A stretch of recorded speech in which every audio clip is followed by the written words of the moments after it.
Dear student, हम earth pressure या मृदा दाब के बारे में पढ़ रहे थे।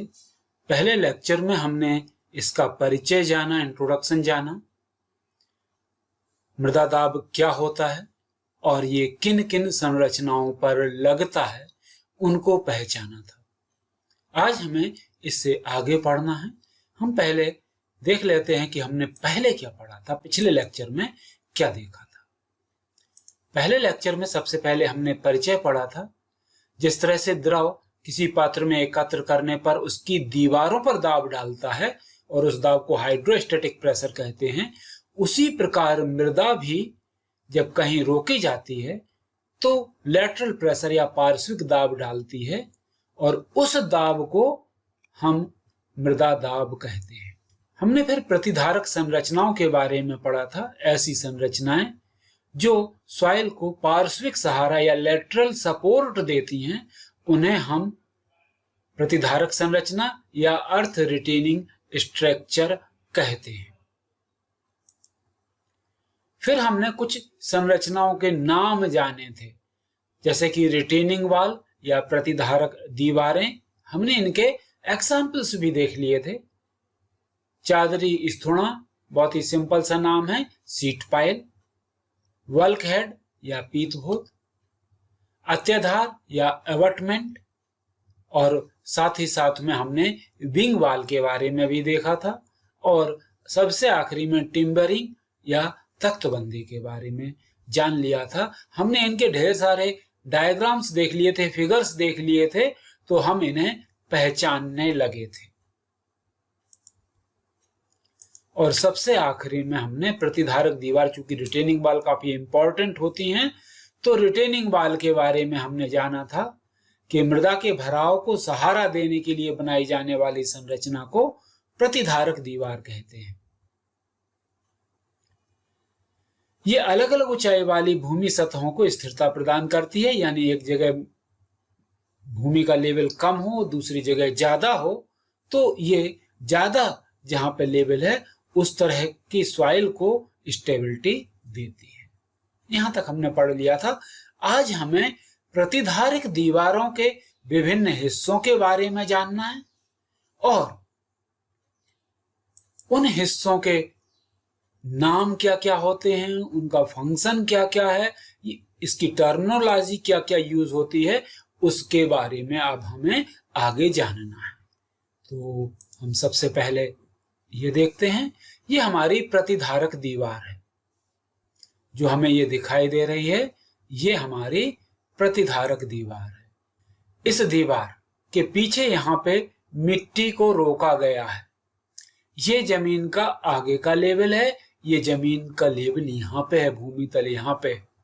इस तरह से हमने इस मिट्टी को इस दीवार के सहारे रोक लिया है और ये दीवार हमारी प्रतिधारक दीवार कहलाती है।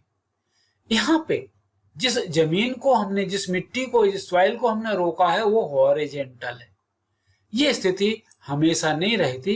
कई बार ये जो हमने सॉइल को रोका है वो किसी एक एंगल पर हो सकती है। ये दो केस हमें अलग अलग मिल सकते हैं, तो हमें इन दोनों केसों के बारे में जानना है।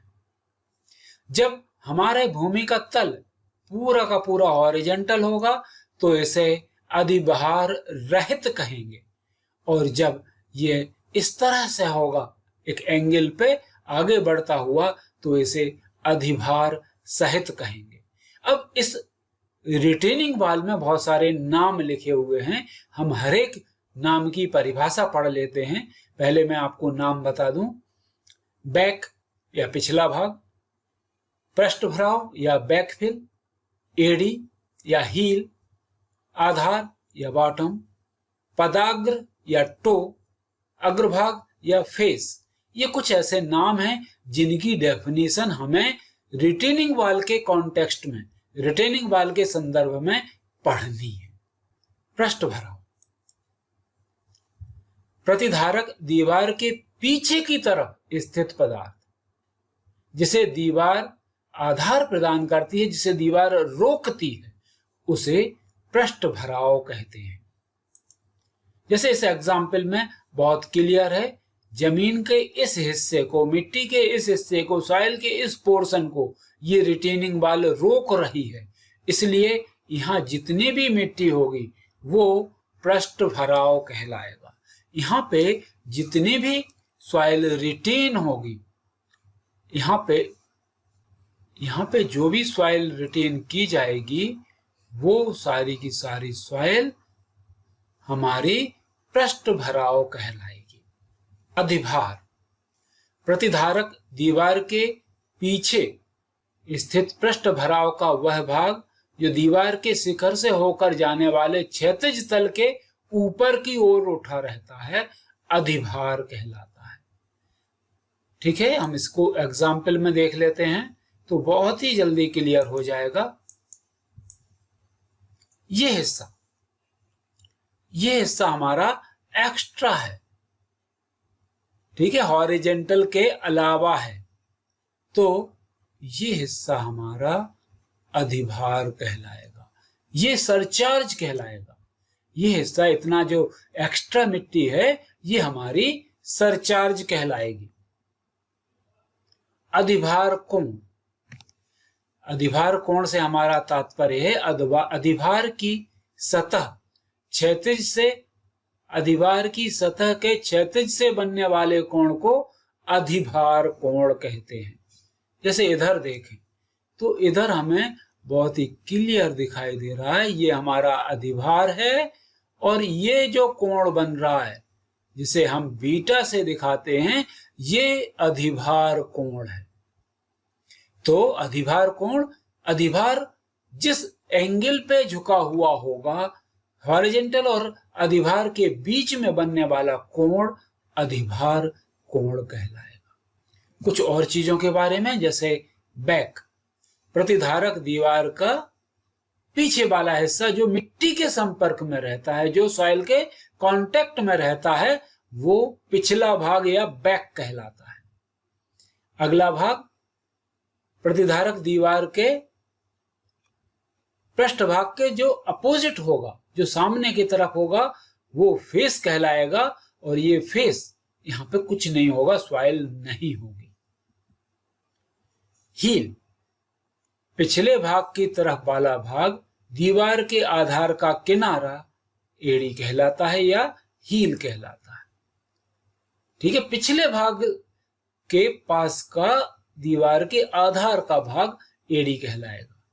और पदाग्र, आगे वाले भाग का दीवार का आधार का हिस्सा पदाग्र कहलाएगा या टो कहलाएगा।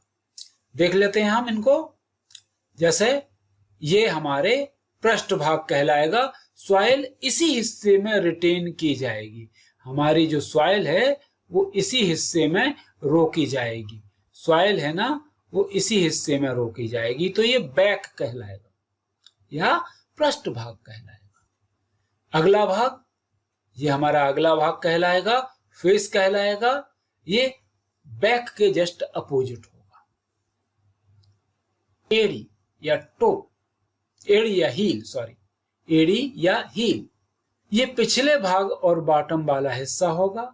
और पदाग्र, ये अग्रभाग और आधार वाला हिस्सा होगा। तो इस तरह से अब हम सारे हिस्सों को जानने लगे। हम जानने लगे कि वैकफिल क्या होता है, बैक क्या होता है, फेस क्या होता है, हील क्या होता है, टो क्या होता है, सरचार्ज क्या होता है और सरचार्ज एंगल क्या होता है। हमें इनको इसी तरह से याद रखना है। एक बार हम फिर से इसमें देख लेते हैं। ये हमारा टेस्ट मान लें, ये पिछला भाग होगा, बैक होगा। ये हमारा बैक है, ये हमारा बैक फिल या पृष्ठ भराव कहलाएगा। ये हमारा एड़ी या हील, ये हमारा टो और ये हमारा फेस। अब इसमें देख लेते हैं, ये हमारा जो ये हिस्सा भरा हुआ है ये अधिभार या सरचार्ज, और ये जो एंगल हॉरिजेंटल से बन रहा है ये एंगल हमारा सरचार्ज एंगल कहलाएगा। तो अब हम रिटेनिंग वाल दो तरह की हो सकती है, विदाउट सरचार्ज या विथ सरचार्ज। और इसमें जो पार्ट होंगे वो पार्टों के नाम हम बहुत ही अच्छे से आइडेंटिफाई कर सकते हैं। अब इस रिटेनिंग वाल के कारण किस तरह के प्रेशर लगेंगे या मृदा दाब की अवस्थाएं कौन कौन सी होती हैं और किस तरह से मृदा दाब कार्य कर सकते हैं। तो मृदा दाब या अर्थ प्रेशर दो तरह से वर्क कर सकते हैं। एक ऊर्ध्व मृदा दाब हो सकता है, एक पार्श्वीय मृदा दाब हो सकता है। ऊर्ध्व यानी वर्टिकली लगने वाला अर्थ प्रेशर हो सकता है, दूसरा लेटरल अर्थ प्रेशर हो सकता है।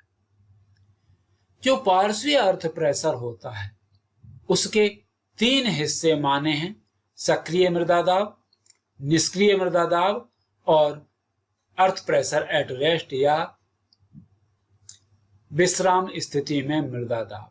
हम इनके बारे में विस्तार से अब पढ़ने वाले हैं।